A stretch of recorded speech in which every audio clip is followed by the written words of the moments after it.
1월 31일 수요일입니다. 굿모닝 브리핑 시작합니다. 자, 오늘은 먼저 노인 기준에 대한 중앙일보 기사 보겠습니다. 현재 대부분 복지제도에서는 노인 기준을 65세로 잡고 있습니다. 하지만 고령화가 빠르게 이루어지면서 연령 기준을 상향해야 한다는 목소리가 점점 더 커지고 있습니다. 보건복지부의 노인 실태 조사를 보면 노인이 생각하는 노년의 기준은 70세에서 74세가 53%로 가장 많았습니다.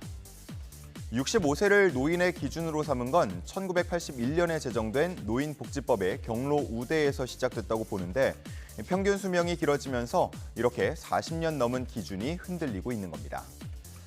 실제 정부도 노인 연령 문제를 들여다보고 있고 저출산 고령사회위원회는 미래세대 부담 등을 이유로 기준을 재검토하기로 했습니다. 하지만 실제로 기준을 변경하는 건 쉽지 않을 거라는 전망이 많습니다. 각종 복지제도와 통계를 손봐야 하고 가장 민감하다고 할 수 있는 연금과 정년 문제도 풀어야 합니다. 하지만 그렇다고 그대로 둘 경우 앞으로 논란은 반복될 수밖에 없겠는데요. 따라서 전 세대가 참여해서 논의하고 사회적 합의를 이끌어내야 한다는 의견들이 나오고 있습니다. 다음은 의대 신입생 고령화 이야기를 다룬 서울신문 기사 보겠습니다. 의대 열풍이 고등학생을 넘어서 20대와 30대 직장인들 사이에서도 거세게 불고 있습니다. 안정적이면서 자유로운 의사가 지금 다니는 직장보다는 더 낫겠다는 생각에서인데 2023학년도 기준 25세 이상 의학계열 신입생은 796명으로 나타났습니다. 2017학년도 157명과 비교해 보자면 5배가 넘게 증가한 수준입니다. 전체 신입생 중에서 차지하는 비율도 2017학년도 0.6%에서 2023학년도 2.8%까지 크게 늘었습니다. 조만간 의대 정원 확대 규모가 공개되면 이러한 만학도 신입생은 더 늘어날 거라는 전망이 나오고 있습니다. 이미 알려진 것처럼 의대를 가기 위한 반수와 재수도 늘면서 의학 계열 신입생의 나이도 점점 더 많아지고 있는데요. 의대 선호 현상이 지속하고 있기 때문에 앞으로 신입생 고령화는 지속할 것으로 보입니다. 다음은 복역 기피자 증가에 대한 조선일보 기사 보겠습니다. 형을 확정받았지만 이미 도주해서 수감되지 않은 복역 기피자가 누적 6천 명을 넘어섰습니다. 2019년 4,400여 명에서 2023년 6천여 명까지 38% 늘었는데 이렇게 급증하는 원인은 이들을 추적할 수 있는 법적 수단이 없기 때문으로 분석됩니다. 현재는 복역 기피자의 신용카드 사용 내역이나 병원 진료 기록 등 단서가 있더라도 이를 확보하기 위한 압수수색 영장을 받을 수 없도록 되어 있습니다. 또 다른 사람 집에 숨어 있다고 볼 만한 정황이 발견되더라도 그 집을 수색할 영장도 받을 수 없습니다.